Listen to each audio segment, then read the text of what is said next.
બાળકો ભગવાને દાન લીધું હતું ત્યારે પૈસાનું નહોતું લીધું, ઠાકોરજીએ દહીંનું દાન લીધું હતું. અને કૃષ્ણ આપણે ત્યાં કૃષ્ણ એક જ છે. કાલે મેં સ્પષ્ટતા કરી દીધી કે કોઈ બીજો કૃષ્ણ બની શકતો નથી. શ્રી કૃષ્ણ નથી તો દાન લેવાનો અધિકાર તો શ્રી કૃષ્ણનો છે. તો શ્રી કૃષ્ણ નથી તો દાન કેનું લેવાય છે એટલું સમજી લેવું. કૃષ્ણાત પરમ નાસ્તિ દૈવમ. નથી કોઈ વલ્લભકુલ કૃષ્ણ, નથી કોઈ ભગવદી કૃષ્ણ. કોઈ બાપા ઘણા ભગવદી બનીને કોઈ કૃષ્ણ બની જતા હોય છે. કોઈ કૃષ્ણ નથી, કૃષ્ણ એક જ છે. કૃષ્ણાત પરમ નાસ્તિ દૈવમ વસ્તો દોષ વર્જિતમ. મહાપ્રભુજી કહે છે કૃષ્ણથી કોઈ પર નથી. મહાપ્રભુજી એમાં આજ્ઞા કરે છે કૃષ્ણદાસસ્ય વલ્લભસ્ય હિતમ વચ. હું પણ કૃષ્ણનો દાસ છું. તો કૃષ્ણના દાસને ક્યાંય દાન માંગવાનો અધિકાર નથી. તો દાન માંગવું એ પણ સંપૂર્ણતઃ સિદ્ધાંત વિરુદ્ધ છે, એમાં કોઈ સંશય નથી. દાન આપવાથી ગોસ્વામી બાલકને એક ભિખારી જેવી વેલ્યુ થઈ જાય છે. ગોસ્વામી બાલક એક ભીખ માંગતો હોય, એક આચાર્ય બાલક તમે ભિક્ષા આપતા હો, કારણ કે કોઈ પણ વસ્તુ આપતો હોય ત્યારે એને હાથ નીચો હોય છે, ઓલાનો આપનારનો ઉપર હોય છે. તમારા ગુરુની આવી દશા કરો કે તમે એને ભિખારી બનાવો. કદાચ બાલક માંગતો હોય તો એમ કહે કે નહીં, આપને અમે એ સ્થાન નહીં આપે, આપણા ચરણમાં દર્શું. આ લક્ષ્મી તો આપણા ચરણમાં રહેવા યોગ્ય છે. આપ ગુરુ છો, આચાર્ય બાલક છો, મહાપ્રભુજીના બાલક છો. આપને અમે દાન આ રીતે પૈસા આપીએ એ યોગ્ય નથી. અમે આપણે ધરશું એ જ ભેટ ધરશું, એના કરતા 4 ગણી ધરશું. પણ ભેટનું સ્થાન ચરણમાં છે તો આપની ગરિમા છે કે ભેટ જો હાથમાં લેશો. કાલે મને પ્રશ્નમાં આપ્યું છે કે લક્ષ્મીદાસ દોશી શ્રી ગુસાઈજીએ 1 રૂપિયો, મને બરાબર અક્ષર એકદમ એ પ્રસંગ મને ખબર છે એટલે આમાં અક્ષર મને બહુ સ્પષ્ટ નથી થતા, પણ ગુસાઈજીને 1 રૂપિયો કોઈ અન્નકૂટની ભેટનો, શ્રીનાથજીની અન્નકૂટની ભેટનો 1 રૂપિયો એ શ્રી ગુસાઈજીના હાથમાં આપ્યો. શ્રી ગુસાઈજી લઈ લીધો. સમજી લેજો. લક્ષ્મીદાસ દોશી ગુજરાતના એ બાજુમાં ઉભા હતા. એમણે શ્રી ગુસાઈજીને કીધું, ટોયકા ગુસાઈજીને કે રાજ આછી નહીં કરી, આજે સારું નથી કર્યું આપે.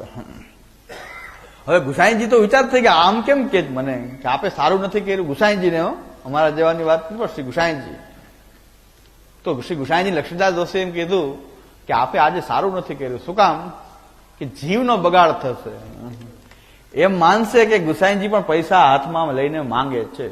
કોઈને એવો વિચાર આવશે તમે લેશો, ઓલાય દીધી, તમે લીધી, પણ કોકને વિચાર એમ આવશે કે ગુસાઈજીને પણ પૈસા બધા માંગે, માંગે તો છે જ, આની પૈસા તો જોઈએ જ છે. તો જીવનો આગળ થતા બહુ બગાડ થશે, પ્રણાલિકા વિકૃત થઈ જશે આગળ જતા. ગુસાઈજી લેતા તો બધાને છૂટ થઈ જશે. ગુસાઈજીએ ઘરના ઠાકોરજી માટે નહોતું લીધું. શ્રીનાથજી દેવાલયમાં બિરાજતા હતા અને દેવાલયમાં બિરાજતા શ્રીનાથજીની અન્નકૂટની ભેટ ગુસાઈજીએ સ્વીકારી હતી. પોતાના ઠાકોરજી નવનીત પ્રિયાજીની એ ભેટ નહોતી, શ્રીનાથજીની હતી. શ્રીનાથજીના અન્નકૂટની ભેટ હતી, એ દેવાલય હતું. તો શ્રીનાથજીની ગુસાઈજીએ શું કર્યું કે આને 1 રૂપિયો આપ્યો છે, શ્રીનાથજીને ધરી દેવો. તો ગુસાઈજીનો એટલો જ હેતુ હતો, પોતાની પાસે રાખવાનો હેતુ નહોતો, ઠાકોરજીને પોતાના ઘરમાં ધરવાનો હેતુ નહોતો. શ્રીનાથજીની ભેટ છે, શ્રીનાથજી પધરાવી દેવી. કોઈ આપી તો હું ધરી દઈશ ત્યાં, એમ બીજું કઈ કારણ નહોતું. પણ લક્ષ્મીદાસ દોશીએ કીધું કે એ પણ આપે ન કરવું, હું ભેટ હાથમાં નહીં લેવી. કોક શું વિચારે આની પ્રણાલિકા શું થશે? ગુસાઈજી લેતા તો બધાને છૂટ થઈ જાય લેવાની. પણ ગુસાઈજી કેવી રીતે લીધું, ક્યાં હેતુથી લીધું એ તો કોઈને ખબર નથી. લક્ષ્મીદાસ દોશી શ્રી ગુસાઈજીને ટોયકા કે સિદ્ધાંત વિરુદ્ધ જો કંઈ પણ થાય, ખોટી પ્રણાલિકા ઉભી થતી હોય તો કોઈનો બગાડ ન થવો જોઈએ સંપ્રદાયમાં. ગુસાઈજીને કીધું રાજ આજ આછી નહીં કરી. ગુસાઈજી તો વિચારમાં પડી ગયા. પછી બીજે દિવસે ગુસાઈજી એની સામે જોઈને ખૂબ પ્રસન્ન થયા. ગુસાઈજીને 1 દિવસ વિચાર કર્યો કે આને કેમ આવું કેમ કીધું.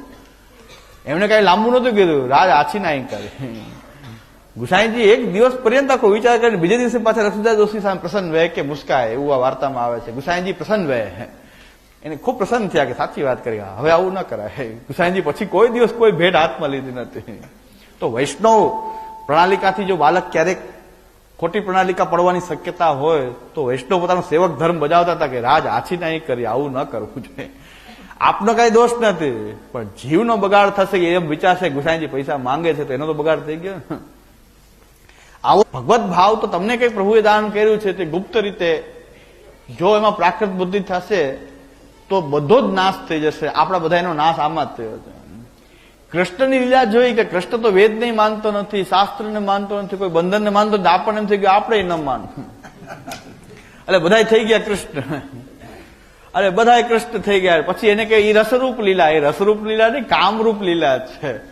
તમે તો કામરૂપ લીલા કરી રહ્યા છો, એને રસરૂપ કહી રહ્યા છો. તો પરસ્ત્રી જેને માત્ર સિદ્ધાંત ભૂલાઈ ગયો અને આપણે તો એમ થયું કે બસ કૃષ્ણ રાસ કરે તો આપણે કરો. ભાઈ કૃષ્ણ તો પોતાના મુખમાં બધું જ બ્રહ્માંડ બતાવી શકતું હતું. વિરાટ રૂપ થઈને જેટલા વ્રજભક્ત એટલા કૃષ્ણ પ્રકટ થઈ શકતા હતા. તમે કેટલા, તમે તો એક ને એક કેટલી ગોપીઓ સાથે વિહાર કરો છો. તમે એક ના એક છો, દરેક સાથે એક એક પ્રકટ થાઓ તો તમે કૃષ્ણ બનવાને લાયક કે તમે બધા સાથે એક એક બનો. કૃષ્ણ તો દરેક ગોપી સાથે અલગ કૃષ્ણ હતો. અને કૃષ્ણ કઈ પ્રાકૃત બુદ્ધિ વાળો કે સ્ત્રી ને પુરુષની જેવી કથા નથી, રાસની કથા. એટલે કોઈ આ રીતે બધા કોઈને ભ્રષ્ટ કરનારા લોકો આવું કરતા હોય છે કે રસરૂપ છે લીલા, એ રસરૂપ લીલાના નામે કામરૂપ પોતાની વાસનાઓને સંતોષતા હોય છે. એટલે હરિરાયજી કહે છે કે આવો એકાદ દોષ પણ જો પ્રાકૃત બુદ્ધિ જો લીલામાં થઈ ગઈ, સમજો નહીં લીલાને. ગુસાઈજી તો સ્પષ્ટ લખે છે કે એતદ રસા અનભિજ્ઞસ્તુ મા દ્રાક્ષિત અપી વૈષ્ણવા.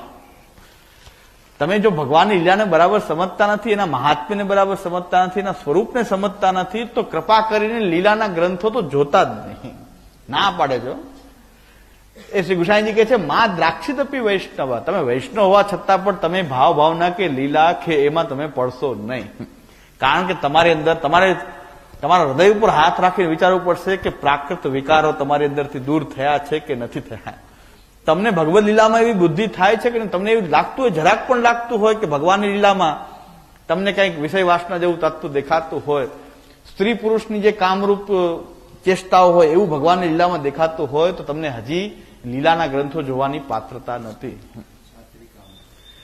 સાત્વિક ભગવત ભક્તા, એ ન્યાયથી મહાપ્રભુજી પણ એમ કે સાત્વિક જે છે એ પેલો અધિકારી મહાપ્રભુજી માં એનો છે. કારણ કે પેલા એને બધું જ્ઞાન છે તો આગળ વધી શકશે.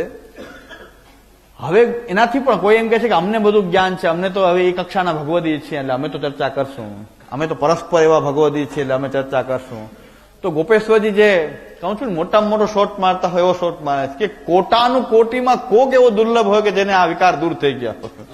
કરોડોમાં નહીં, કોટાનું કોટી. કોટાનું કોટીમાં કોક એક એવો હોય કે જેને કોઈ આવી પ્રાકૃત બુદ્ધિ લીલામાં ન થાય. તો એવો અધિકારી તો કોટાનું કોટીમાં કોક એક, એમ ગોપેશ્વરજી એમ લખે છે શિક્ષાપત્રની. મેં આજ બરાબર આ શ્લોકની ટીકા પાછી જોઈ કે ગોપેશ્વરજી તો મેં કીધું એવી વાત કરી કે ભાઈ કોને તમે અધિકારી, તમે આને અમે અધિકારી માનીએ છીએ. કારણ કે અમદાવાદના એક બાપા એવા છે કે ઘર ઘર એ રસ તાખત દોલત ઘર ઘર, સવારથી સાંજ સુધી એ સત્સંગ સત્સંગ સત્સંગ. પણ સત્સંગ કરાવે કોને કે પુષ્ટિ માર્ગ તો ગોપીજનોનો માર્ગ છે. બસ અમે તો ગોપીઓ વચ્ચે આ બધી કથા કરી લેવું. બધી બહેનો સત્સંગમાં આવે તો બધા એના ઘરવાળાને બધા એમ થયું કે અમને તો કંઈક લાભ આપો બાપા, તમે આખો દિવસ અમારા ઘરવાળાને બધાને સત્સંગ કરાવો, કંઈક અમને તો લાભ આપો, તો એક દિવસ અમને આપો, રવિવારનો દિવસ હોય કે એવું અમને આપો, કે આ માર્ગમાં તમારો અધિકાર નથી. આ તો રસરૂપ માર્ગ, ગોપીજનોનો માર્ગ છે, તમારો આમાં અધિકાર નથી. આવી છેતરપિંડી કરવામાં આવી રહી છે. તો પછી શિબિર થઈ ત્યારે બધાનો પ્રશ્ન તો હતો જ. તમે શિબિરમાં કીધું બધા વંચક કહેવાય કે જે, હું તો એમ કહું છું કે ખાલી સ્ત્રીઓ એકત્ર થતી હોય ને એકાંત હોય ત્યાં કોઈ એક વ્યક્તિએ ભગવદ વાર્તા નિમિત્તે પણ જવું જોઈએ નહીં. એ ઘરની અંદર જો કોઈ સ્ત્રીજન સિવાય બીજું કોઈ ન હોય તો એની વચ્ચે બેસીને ભગવત ચર્ચા પણ કરવી જોઈએ નહીં. તમારા મનમાં કદાચ ખોટ ન હોય પણ લોક શું કહેશે, એ લોક એમ કહેશે કે બસ આ બધું આવું ચાલી રહ્યું છે. તો હું તો એમ કહું છું કે બહેનો સત્સંગ કરે તો બહેનો મળીને કરે, પુરુષો કરે તો પુરુષો મળીને કરે. કારણ આવો કોઈ સમુદાય હોય કે જ્યાં બધા એક સાથે એકત્ર રહીને બેસતા હોય, જાહેર હોય કે જેમાં કોઈને પણ શંકા ન થઈ શકે કે આમાં કઈ ખોટું થઈ રહ્યું છે, એવા જગ્યાએ એકત્ર થાય તો વાંધો નહીં. પણ એકાંતમાં 5-7 જણા સત્સંગ કરતા હોય ત્યારે જ્યાં સ્ત્રીજનો કેવલ ભેગા થયા હોય ત્યાં એકલા કોઈ પુરુષે સત્સંગાર્થે પણ જવું જોઈએ નહીં. એટલી મર્યાદા આપણે પાલન કરવી જોઈએ. તો કોટાનું કોટીની અંદર કોઈ એવો વિરલ હોય કે જેને આવી બુદ્ધિ ન થાય. કારણ કે શાસ્ત્ર એમ કહે છે સગા ભાઈ બહેને પણ એકાંત સેવન કરવું જોઈએ નહીં. માતા અને વયસ્ક પુત્રે પણ એકાંતમાં રહેવું જોઈએ નહીં. શાસ્ત્ર આપણું ત્યાં સુધી કહે છે. તો કોણ એવો અત્યારે હશે કે જેને એવો વિકાર બુદ્ધિ ન થતી હોય.